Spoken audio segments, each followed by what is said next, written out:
I mean, even if it does get better on its own, it's good to know just certain things you might not think of otherwise, like certain stretches you should or shouldn't do, certain ways of exercising. So yeah, doctor's good for the most part. Got put in all sorts of machines. I got an x-ray, I got a MRI, I got some physical therapy. So yeah, it's been quite a busy day. Busy day.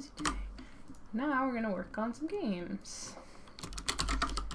And we're live. Pachoo, pachoo. Turn on my notebook light over here. I was just looking at our notes from last week. Looks like we... Hi, cat. Yeah. I also just got home and my cats are very excited about this turn of events. Very concerned. Okay. Yeah, there we go. About not getting their appropriate daily dose of snuggles. Yeah. Let me bring up the notes from last week. I remember we were looking at plants. Oh, that's what it was. It was the lizards, the geckos falling from the trees, right? Yeah. Let's just see if we bring this up over here. We can review. Dropping iguanas, not geckos, iguanas. That's what it was. Iguanas. We had some cool dexterity games, cooperative games, asymmetrical one versus many games. Yeah, I came up with all sorts of fun ideas. And then Senior Bob suggested next week's theme be Nostradamus versus Rasputin, which I didn't get a chance to research, so that's going to be fun, because Nostradamus is the one who predicted the end of the world, is that right? And Rasputin is some Russian guy? Yeah, that's my level of history that I have. Gameball just said, you could have had a rakish limp if you hadn't seen the doc. Oh, I do. Yeah. I do have a limp. I don't know if rakish is the right way to describe it, though. It's more like just hobble. A sad hobble. Almost a spa day. You know, I was thinking about it while I was in Seattle, there's a big hospital that has 1 million different buildings attached to it. It's all just in this one complex. And I was going to different appointments. And I felt very lucky the fact that I have health insurance and was able to do that. And the doctors here are good, and at Virginia Mason, everyone's very friendly, they care, they listen, they ask questions. So it's just very powerful to have someone actually listen to your concerns. I'm very lucky to be able to do that. So in a way, it's good. It's almost like self-care. And I've had health insurance for most of my adult life. I know not everyone does, so I'm very privileged to have access to that. But I'm one of those stubborn people, also lazy, who doesn't like to go to the doctor, even though I have issues, so I just let things build up. And anyways, long story short, if you do have access to healthcare, it's good to actually go to the doctor and get things checked out. Yeah, that's my message for the day. Alright, so let's talk about Nostradamus versus Rasputin. So Phil, my husband, actually has his D&D after my stream, so I'm not going to have a ton of time today, so we should get right to designing games. You done? Are you going to be poking me while I'm streaming? Yeah. How about you just go and take a nap? Yeah, you're really good at that. You're just going to sit here and poke me. Nostradamus made a bunch of predictions, so not necessarily just about the end of the world. Nostradamus predictions about the future. Kimata says, Nostradamus came up with a bunch of predictions that he wrote down in a coded cryptic format as short poem-like stanzas. Ooh. And then he shuffled all the stanzas so you can't tell what chronological order is supposed to be, which makes it extra cryptic ooky. That's really cool. I feel like there's something very gamey, potentially a lot of different games in there. I'm sure someone's done a game about Nostradamus.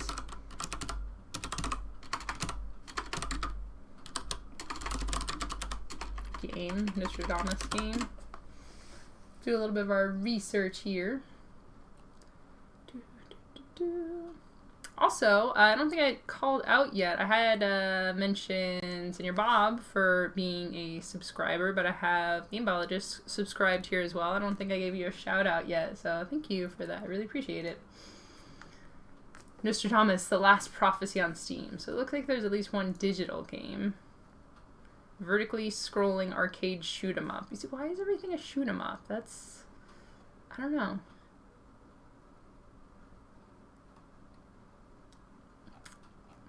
I'm like seeing like, oh, this is such a cool theme for a game, and then you just shoot stuff.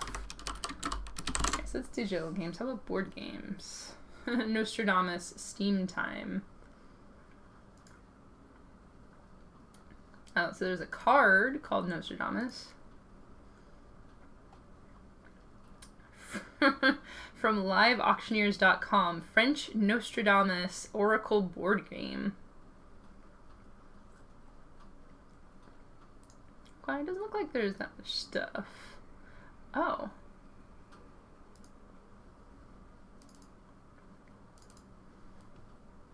View details.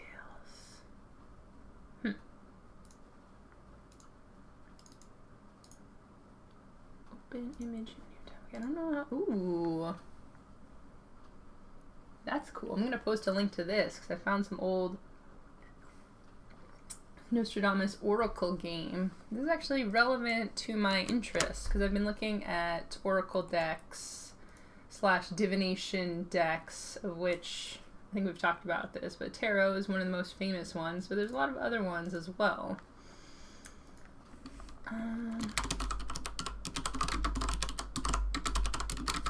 And this one is interesting because it seems along the lines of something like Ouija. Rasputin was a charismatic, religious-ish guru who had the Russian royal family in the sway. He was sort of dark and spooky and murdery. Think a Dracula cult leader sort of vibe. So my question is, was Nostradamus more religious predicty or not? Because that could be an interesting playoff with the religious cult thing versus more arcane.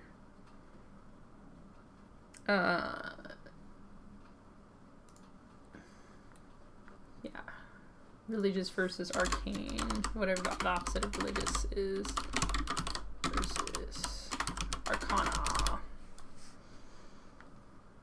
French astrologer, physician, and reputed seer, who is best known for his book, Les Prophéties.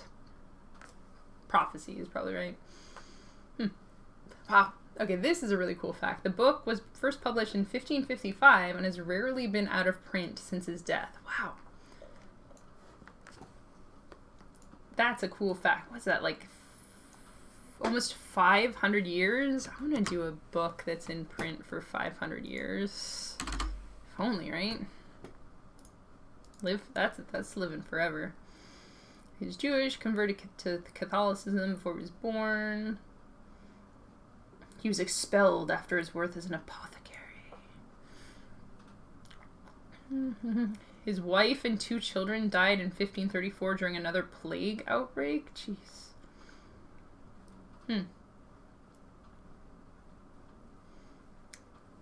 So, astrologer.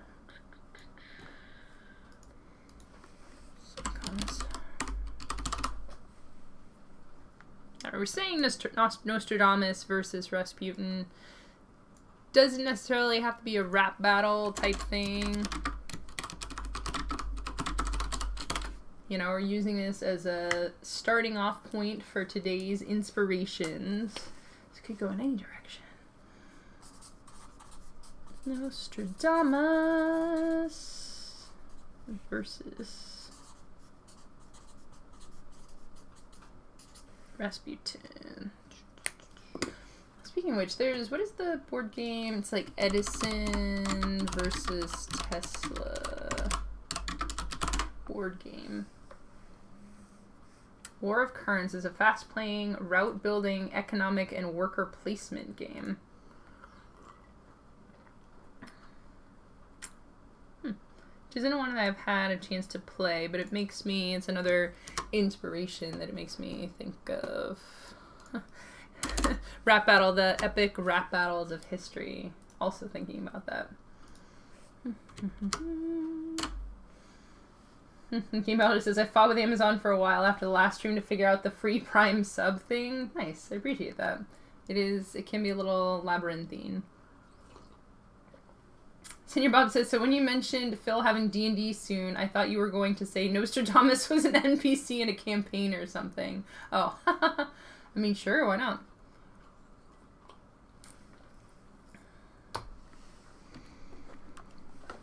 Alright.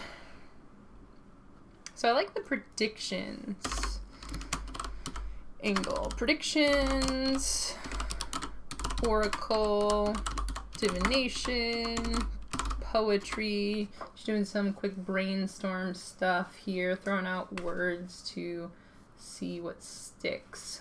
Maybe a double-sided mind map to start off with. It's interesting that it's poetry too. I think a lot of things back then were poetry. It's interesting. Prose as we know it in a lot of ways is fairly modern. A lot of stuff just used to be written in a much more poetic format. Like prose of just writing much more as if someone was speaking. Poetry, predictions, oracle, future. Senior Bob says maybe it's about influencing prominent figures. I like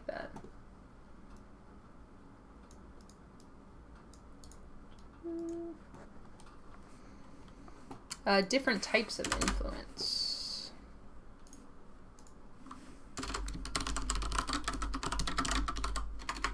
Different types of ways to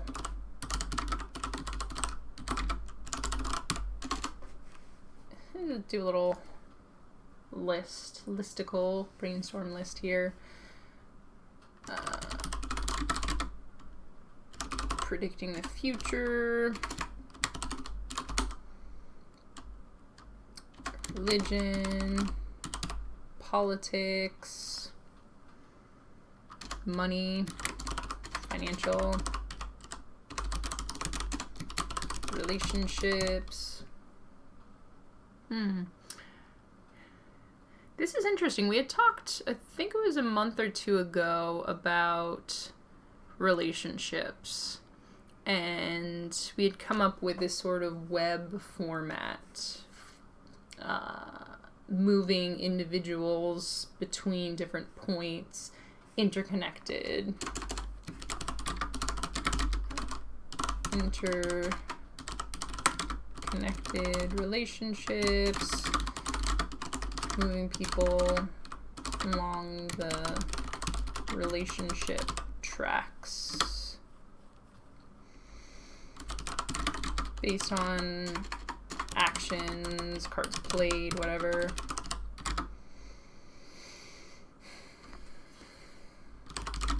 Like a much bigger fog of love.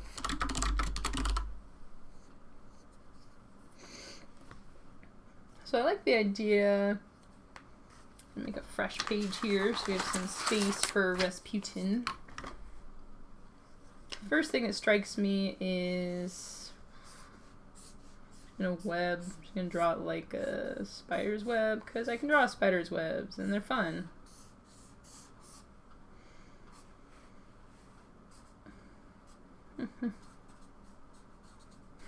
I'll call it an abstract manipulation game.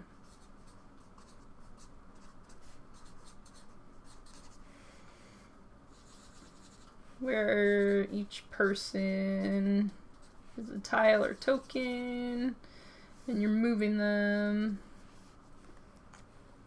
around the board.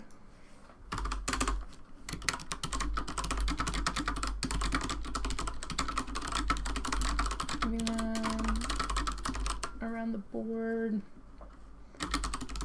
closer to each other or farther away.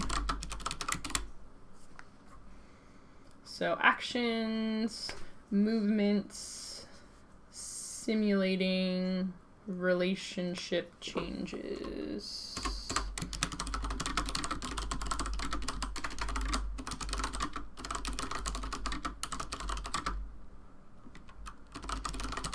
Ships getting better or worse is pretty generic relationship modifiers. I'll just throw that in there for the time being. Senior Bob says, I still don't get iambic pentameter. Oh my gosh, it's been a long time. I used to have a good sense of it, but I'd have to stoke the fires of my memory. Technically speaking, I think Jules Verne got more predictions right. Ooh, good to know.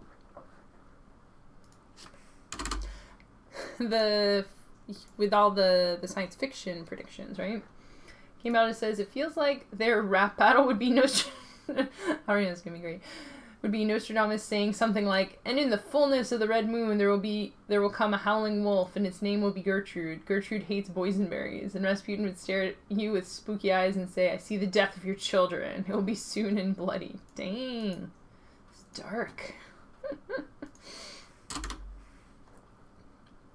Yeah, that's pretty much all there is to it. Is like, you're just not saying that I'm going to kill your kids, just that they will at some point be dead sooner than expected. Rasputin, creepy guy. Word, I love it. So we have some ideas. So this is manipulation of historical figures as one potential idea. Game idea the first. Historical figures. I do like an idea about predictions. Just straight up what's gonna happen in the future. I don't know what that would look like. Just Nostradamus, like what was going through Nostradamus's mind, right?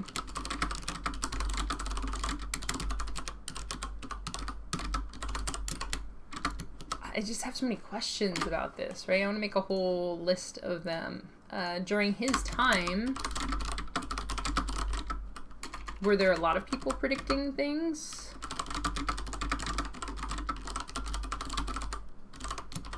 Because you think about predicting the future, right? Back in the day, it was seen as witchcraft or seer or astrology.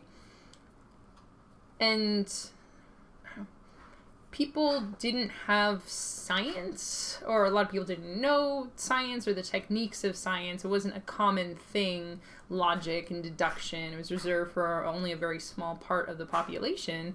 So most people had to direct or understand their lives was religion, stories, local culture, and there was a lot of bad stuff that would happen all the time, wars and plagues, and the average person, you might say nowadays the average person doesn't have a ton of power, which is true, but compared to what it used to be like, most people would be a serf on a farm or a peasant, or indentured servant or slave. The vast majority of people throughout history have had very little control over their lives.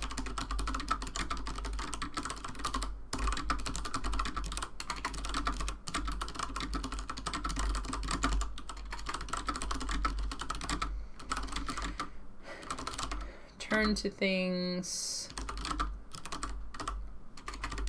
like astrology, witches, seers, for some sense of power or control. And people still do these things. They're still seers, and in their worst implementations, they become cults, and it's a very real thing in our day and age. But there's astrology, alive and well, tarot readings. There's all sorts of things people do still to gain a sense of control, power over their lives. But especially in the past, when there was less power and less control, these things were, you believe them, because what else do you have nothing to go against this thing that says, I looked into the sun and your firstborn child will be a male, and if it's not, disaster will rain down upon you. There's no one to contradict that, right?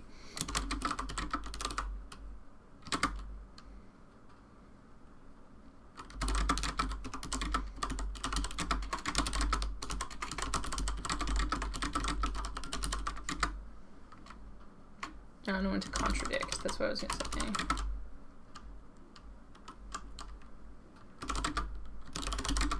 The Conversations of Magic. I'm just saying magic and madness because I like the ring of it.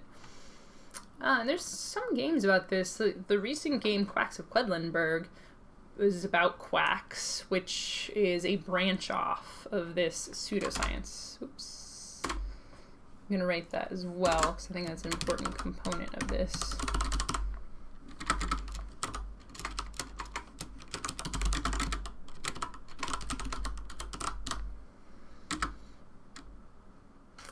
Because that's all about putting ingredients into a potion and trying not to make it explode. Doesn't really get into the quackery aspect of it, but it does touch a little bit on that theme. So there's definitely something interesting there, potentially gamifiable. Techniques of mass manipulation. Just manipulation in general. I also just like the idea of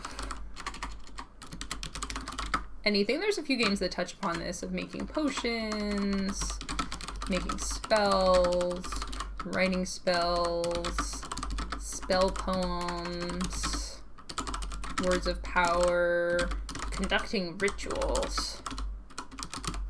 That's definitely a very interesting one. I know, what is it, 12 Candles? It's a role-playing game that's pretty ritualistic. And there's a few other in that indie role-playing game space that touch on this a little bit. But I think there's a lot of interesting stuff there to mechanize from a game perspective, and probably have a storytelling aspect to it as well.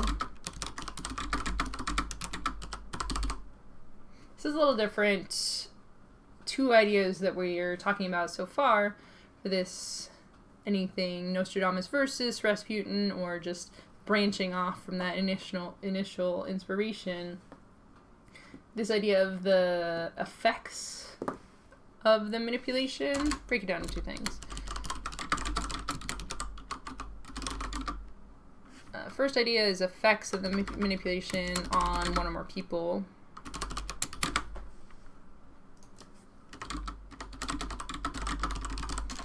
And then second idea is more how to perform the manipulations. So maybe something about how fortune tellers might have to work surreptitiously to not get accused of being a witch. I like that too. I think that's a very interesting concept to delve into. And we had talked a couple weeks ago about witches, and the site I came across that was talking about Eye of Newt, Tongue of Frog, and how a lot of those things were herbs. So they weren't actually butchering animals to do their spells, but it was spun up in that way to make the herbalists, aka witches, look bad. Ooh, and I have a good name for it. Good name for the stream, too. Surreptitious Seers. It's alliterative, too. You know how much we love alliteration on this channel. Sweet. Boop. And boop. Perfect. Game Elder says, I love the term humbug. I encountered it in the Oz books as a kid, where L. Frank Baum called the wizard a humbug since the magic wasn't real. It was science. So you are doing the things that you say you're doing, just there's an explanation, right? I think that's what makes it science versus magic.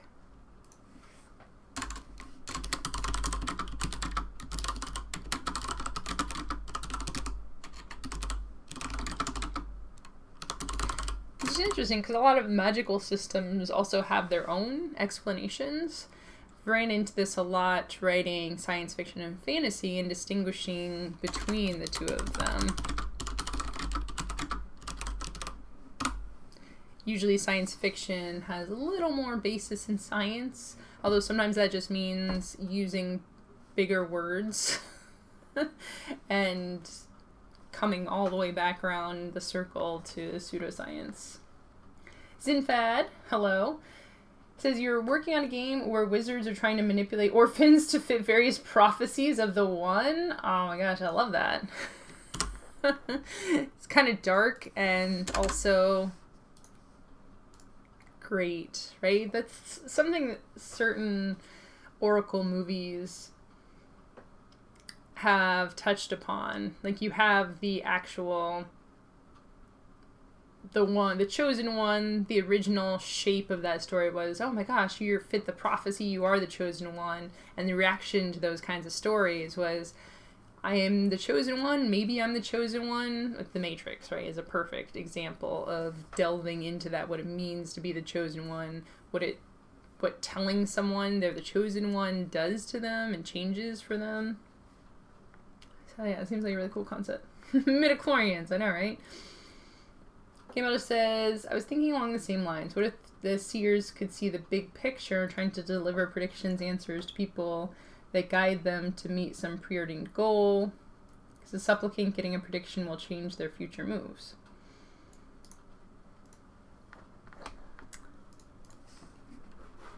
Yeah, I like this idea of seers change the future.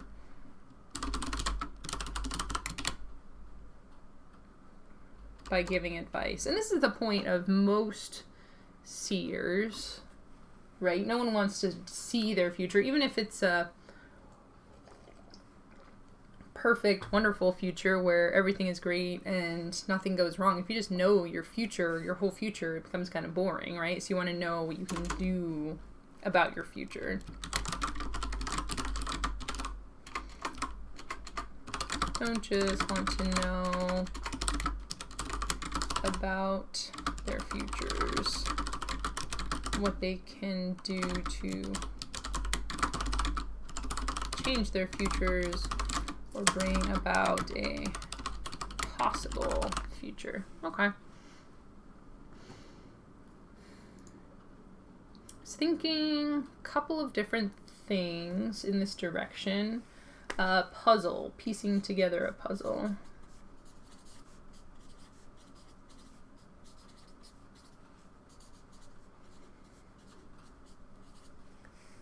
There are a few games that play upon the communication aspect, usually with a ghost or other, not usually with a seer, which is interesting. There's a lot of ghost communication games, not a lot of seer communication games.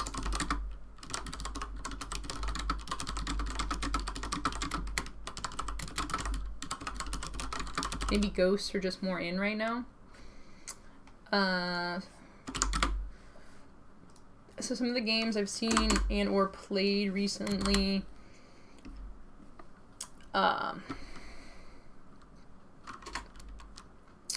Paranormal Detectives was the one that I played recently, I believe.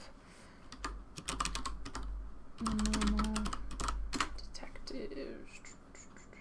Yeah, that one has a pretty interesting form of... And all of this deals with partial communication, or imperfect communication, which comes back to the Nostradamus thing.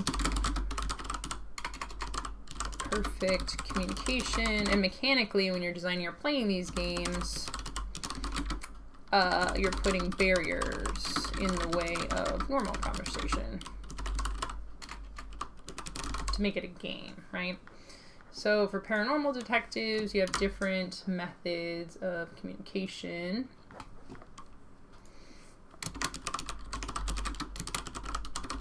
I'm going to remember all of the totally obscure ones and then not remember...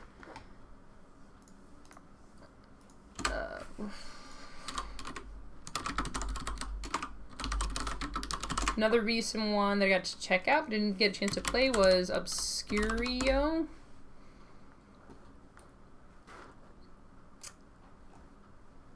Oh my gosh, why? It's an M. It's an M game. Mysterium. Jeez, my brain. Obscurio is one that came out recently. Mysterium, of course, is one of the classics.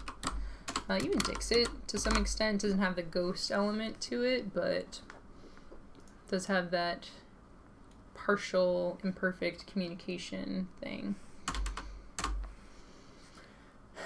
And with a lot of these, you use different types of art, or for Paranormal Detectives, Pictures was a game that I played recently. It has a very generic name, but you use different types of materials to communicate something.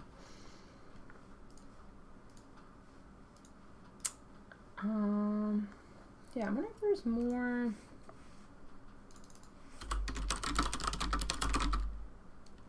Board games about, I don't want to say about predicting the future, because that seems more of a trivia type thing.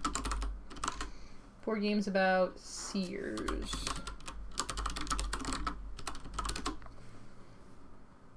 Yeah, my brain is kind of flitting around about all, like, touching on potential ideas, but not really settling down. I'm seeing just something very performative or performance-based, ritualistic, with a board and cool components, making patterns, arranging things in a certain way. I'm going more to just making of rituals, because there are spell casting games. Oh shoot, what is that? Big Book of Madness, right? Because on the other side of the spectrum, there's board games about spells. So I'm thinking of some interesting crossover between a few of these different styles of games. I guess Quacks is kind of about spells, or potions. Maybe I'll do spells / potions. Big Book of Madness. Photosynthesis? Not so sure about that. Potions. Quacks. I guess Harry Potter.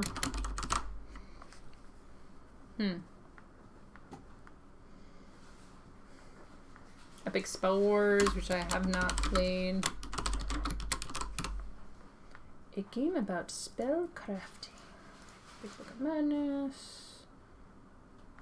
Seers, the Old Testament. Okay. The Seers Prophecy.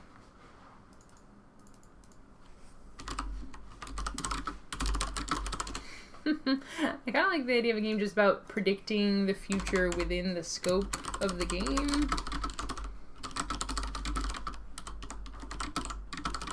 Doesn't Dune have a thing like this? Where one of the characters can predict who's going to win and then they win the game?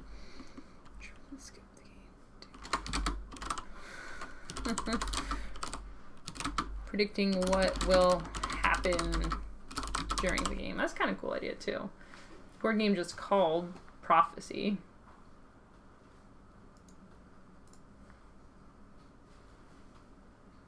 Insight, the party game of predicting the future.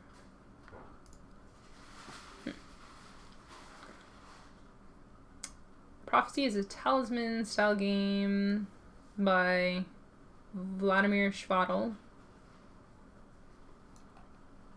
Oh, Vlada Schwadl. It's like, who's Vladimir Schwadl? It's Vlada Schwadl, okay.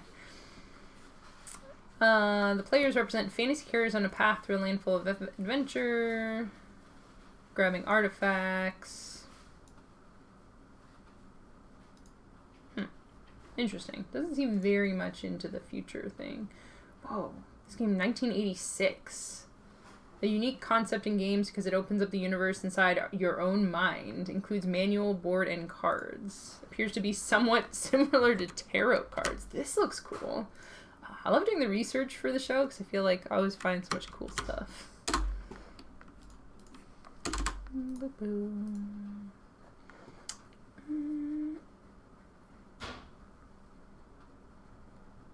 Email just says you could steal the mechanics of any of the like charades but games and employ that as an imperfect communication technique. Concept, word slam, yeah.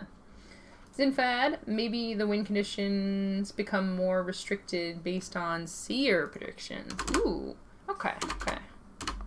I like that. I mean, that's pretty good. The idea of a point salad type thing.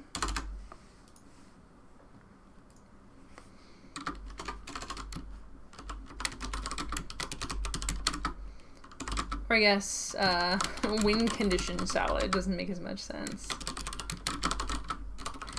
With hundreds of potential...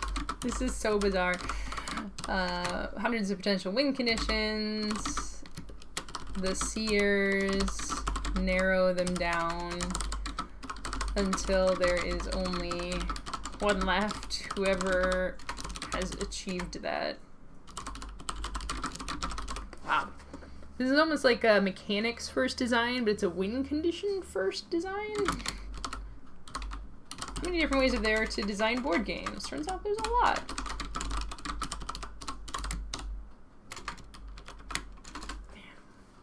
Yeah, travel down the road of this idea a little bit. Man, I don't even know what that would look like. Makes me think of Jonathan Liu's game, The Emperor's New Clothes, where you just have a blank board and you're interpreting the rules. Well, a blank board, if you don't see the board, it's like with the story, The Emperor's New Clothes. Only people who are uniquely talented can see the game and the rules and teach it to other people. Man, what would that even look like? I mean, you just have a board with spaces and some resource tokens and some cubes. I guess these are triangles now. These aren't cubes. Triangles, cubes.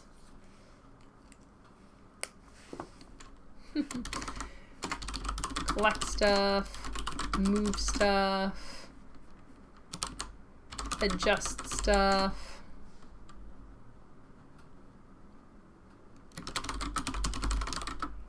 This could be like...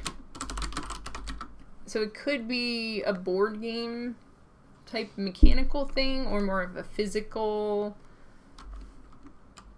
person charades type thing. The person with their hand on top of their head at the end of the game.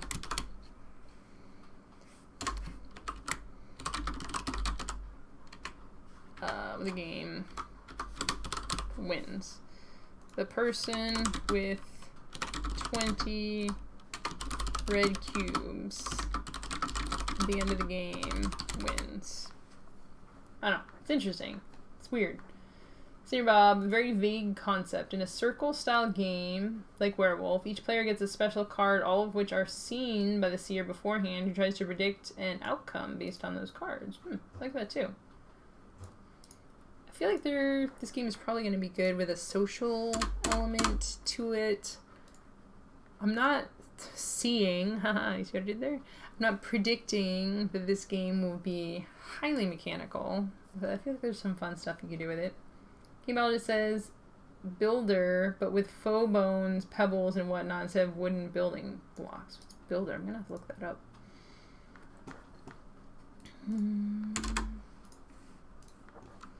Builder.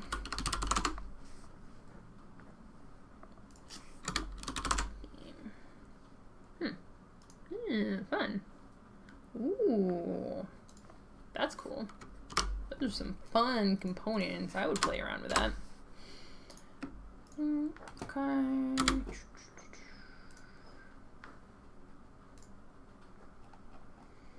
Cosmic Encounters has a race that profits that win if they correctly predict the outcome. Of course it does. Speaking of which, y'all see that they're making a new Cosmic Encounters duel. Fantasy Flight just announced that. Seems like a cool take on the original. I don't know if they've made anything for that game in years. And there's Crossroad cards in Dead of Winter that activate if an event happens. Yeah, those are fun. I think that's a great illustration of something that could be tricky about this sort of a game idea, because you always want stuff to be happening no matter what happens.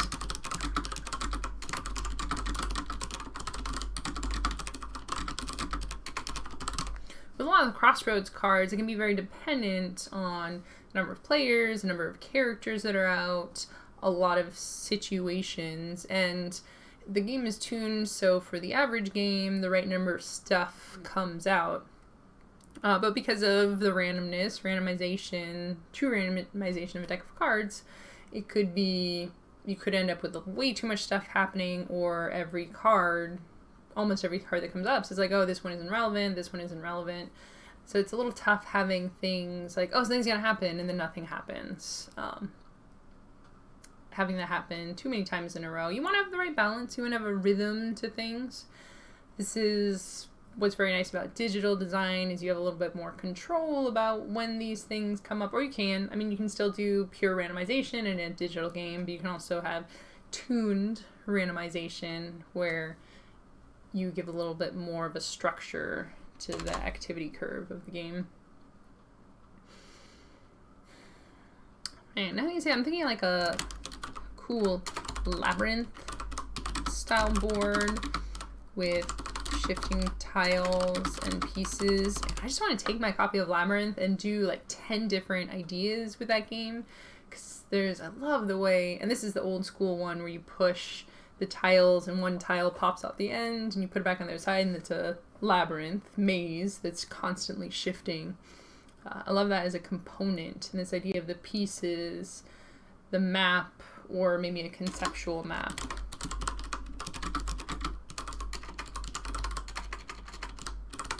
Shifting and changing as gameplay progresses.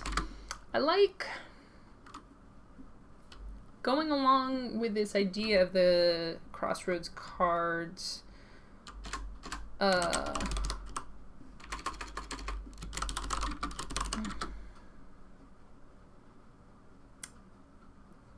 Maybe just tuning them a little bit more. Every card does something. A lot of the actions are simple / basic, rotate another card, flip another card, etc. and then sometimes bigger stuff happens.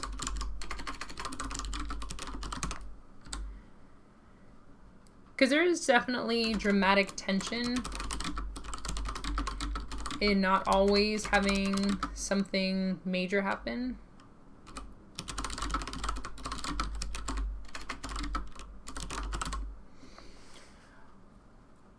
Magic the Gathering, for example, is a perfect example where you take the top card off the deck, and sometimes it's the perfect card that you need, and sometimes you have too many lands and you top deck a land and you groan about it, and sometimes you don't have enough lands and you don't top deck a land and you groan about that. Sometimes you get just the right card, so there is definitely a tension and a drama that builds up there, which is something I'm interested in potentially simulating with this.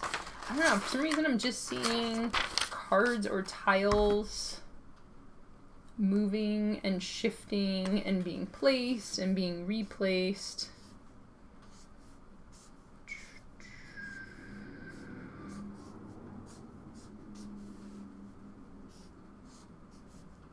I don't even know what shape these cards would be. I don't love the idea of having a card tableau where you have to keep adjusting things. I'm very sensitive about things being lined up properly, so if it's hexes or tiles or whatever, I'm constantly having to like squish them back together to fix the gaps. So it's a little frustrating, just the physicality of that. There could be a way to make it work. So you're flipping things, moving things, shifting. I don't know, I'm seeing them as a tableau of cards. It's just the vision that I have in my head right now.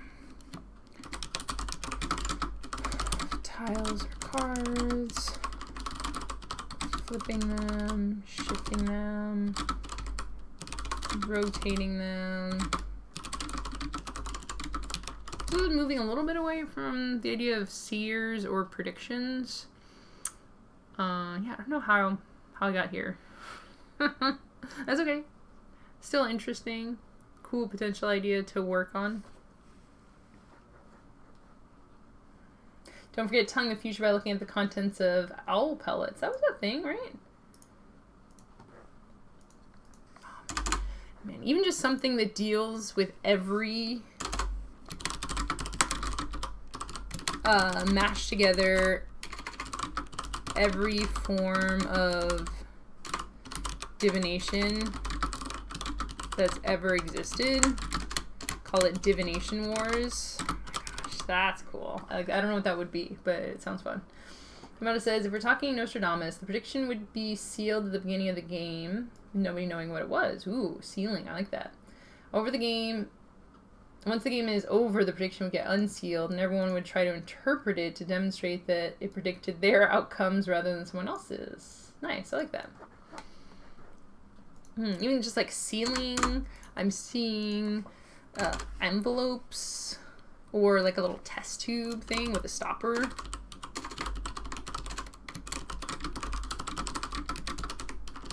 You can play around with some really fun components that made an app to come with predictions. All of Nostradamus' predictions keep getting shoehorned into past events to prove that he got them right. Right, it's hindsight's 20/20, right? Which is what you just said.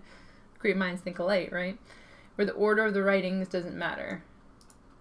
Yeah, it's just like, oh, look, this, because it's double interpretation, right? You're interpreting a poem to be a certain thing, and then interpreting what you interpreted to match up to history. So there's a million different ways. You're like, there was an earthquake. It's like, there's an earthquake. Look, it's perfect.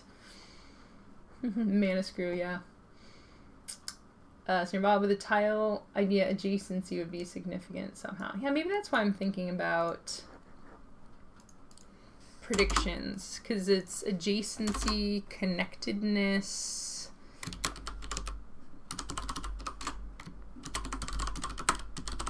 Feeds into this idea of it's all connected.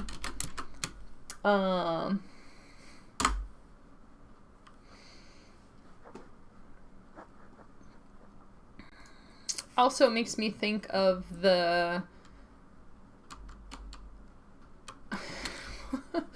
oh my god, what is the politically correct way to say this? the strings on a cork board evidence map as seen in shows like Always Sunny. Think of the Charlie Day character, and I'm playing a role-playing game, version of Monster Hearts, where I have a character who's the flake, right, who has the map things like, it's all connected, and doing like the string map thing. But the prediction fits into this theme concept of predictions as well. Predicting the past. Solving a mystery. Because predictions are just solving a mystery that happens in the future. Blow your mind.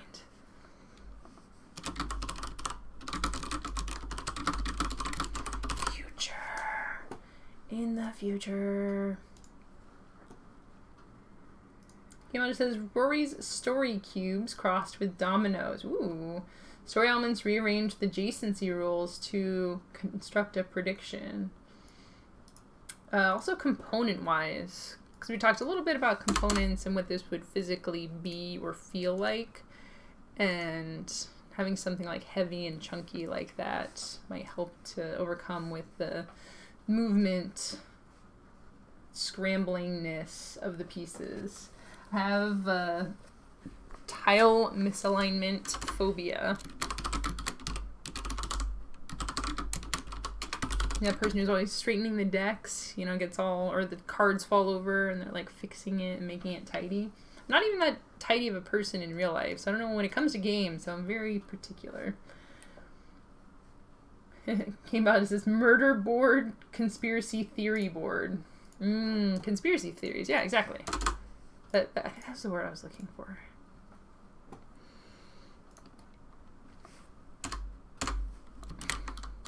Coming with the name game is on point here. Conspiracy Seers. Oh, this is going to be terrible. Okay. Like, what if we mash together prophecy and conspiracy? Prophecy.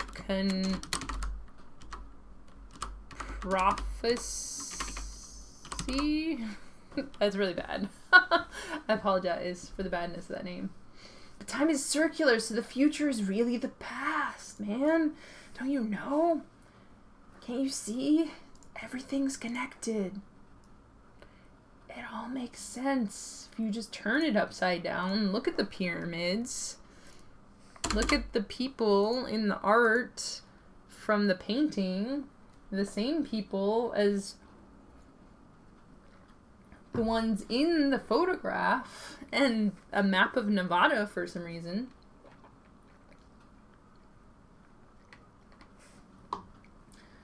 Cool. Got some pretty fun ideas today. Future is really the past. Is time circular? I don't even know. I'm blowing my brain right now. Blowing my mind. Blow your mind. Cool.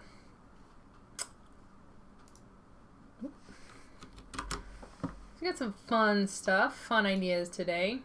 As I mentioned, Phil's got some stuff to do here in a little bit, so I don't want to take up too much more time. Maybe about 10 more minutes or so to wrap this up and see if we have anything else. Like, how else? We've done a good job. I love today's brainstorm for going wide, coming up with touching a little bit on components, a little bit on potential mechanics. It's been a very thematic brainstorm today, which I like. I like going back and forth between digging more into the mechanics and then just discussing and blowing out this idea of a theme, prophecies, predictions, conspiracies, and just seeing what does it feel like? What are some of the elements of this? And once we piece all those together, seeing, lightly looking at how it might go into a game-like structure, but even just talking about the ideas can be a great way to come up with some fun potential ideas. Fun link, divinationandfortunetelling.com. This looks like a rabbit hole, and I feel like I'm going to fall down it forever. This is great. Check out a pantomancy, which is not about magic without your pants. Okay, this is where my mind went. So as soon as you said that, I'm like, oh, a panto, right? That's no pants. The no pants magic.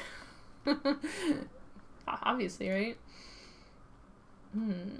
Which method of divination is right for you? Oh, this website is just 50 methods of divination and fortune telling. What? I knew there was going to be a lot, but that many. Wow. Divination using things you come across by chance, usually animals. You interpret the things you see as being a sign. Yes. Many beliefs about what certain symbols mean have made their way into mainstream consciousness. If you believe black cats crossing your path is bad luck, you have practiced a pantomancy. I'm learning so much today. This is great. The meaning of signs and symbols are usually personal. Requires no special equipment and can increase your psychic development. What else is cool here? Bellomancy. Arrow divination. Throughout history, Tibetans, Greeks, Arabians, and Chaldeans all used arrows as a tool of fortune telling. Is this like arrows that you shoot? Put the arrows in a quiver, arrow bag, in case you don't know what a quiver is. Ask a question, then randomly select one. Doesn't look like you actually shoot. Oh no, okay. Unless you can obtain a bow and arrow, bellomancy is challenging to practice nowadays. Bellomancy, that's cool. Brontomancy? What's that? Is that... Oh, using thunder. Oh, that's cool.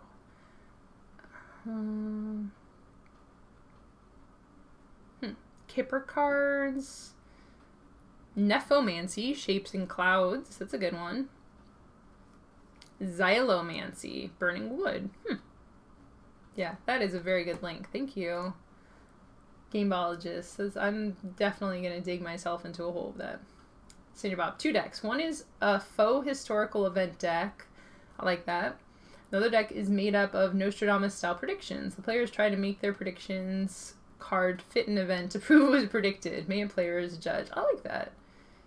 See, and that just goes to show, starting with something like Nostradamus, predictions, we've come up with many different potential directions to go with this as a game, and it can take a simple game idea, matching 2 decks together and making one card a little bit of looks like a storytelling element to it. It's pretty simple mechanically, right? But putting the flavor of prophecy, layering that on top of a pretty simple mechanical idea, and then going even more detailed and having it be a Nostradamus-specific prediction game, that could very easily be something fun and light and something... I mean, I've seen a lot of storytelling-ish games like that. Many games fall into a similar sphere, but something that's specifically about predictions and Nostradamus, I don't think I've seen that. So right there you have a pretty good start for what seems like it could be a very fun idea. Senior Bob says, I prefer non-entrail based divination. Don't y'all? I mean, entrail is just messy and stinky and hard to come by. You see, I like repeatable forms of divination.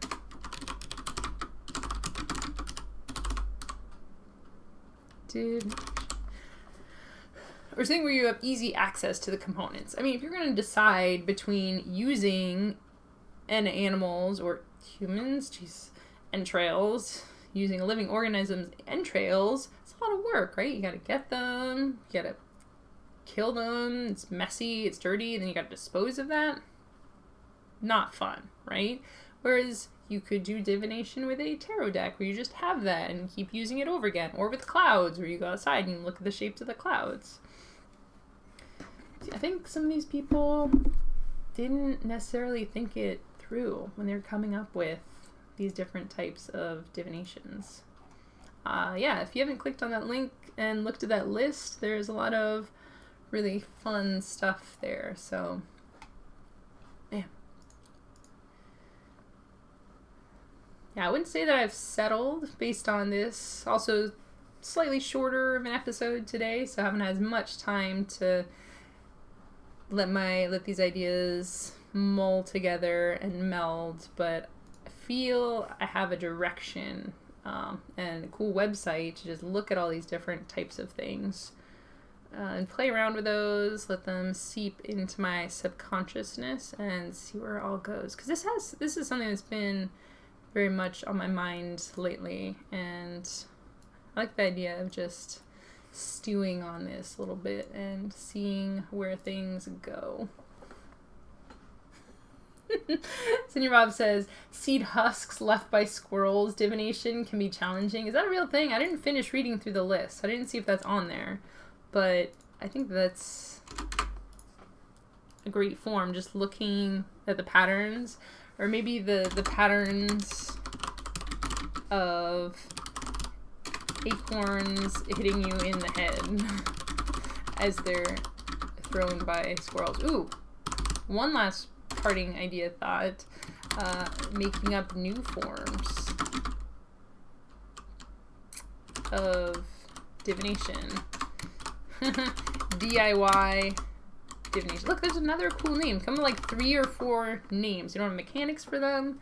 We have our theme and our names. DIY divination, conspiracy seers, tile misalignment phobia, but that's not really a game. Divination Wars is another one. Surreptitious Seers. Yeah, we're focusing on name first design. We've got a wealth of different things to work from today. Cool. So I'm gonna have to cut it a little short today, but thank you so much for joining me. I always appreciate having y'all here to just enjoy the madness that comes out of my mouth and all these weird, wacky, and crazy ideas. If there's ever anything you want to see on the stream, feel free to chime in on the comments. You can also hit me up on Twitter if you want to discuss more board game design, concepting ideas. If you have things you're working on, you want to chat about, always interested to hear the cool things that people are doing. If you like what you see on the show, you can hit the button, follow. You can also subscribe. If you have Amazon Prime, you just get to subscribe for free, which is awesome, so you should check that out. And yeah, thanks for joining me, and hope that this was as inspiring to you as it is to me. Gonna copy down these last couple of ideas because there's some great stuff here. DIY divination, or divination. I love that because it's impossible to pronounce and also probably hard for people to look up. Divination. DIY-vination. DIY-vination? I love it. It's great. It's a great name. Good SEO on that one. Cat litter box divination. I should practice that. I have my cats to practice on. Alright, well, that's going to be it for me today. Thanks once more for joining. I will be back on Thursday with a casual gaming stream, and then back again on Tuesday with another game design stream. And I will chat with you all on Twitter and later as well. Have a good day, and I'll see you around the table. Bye!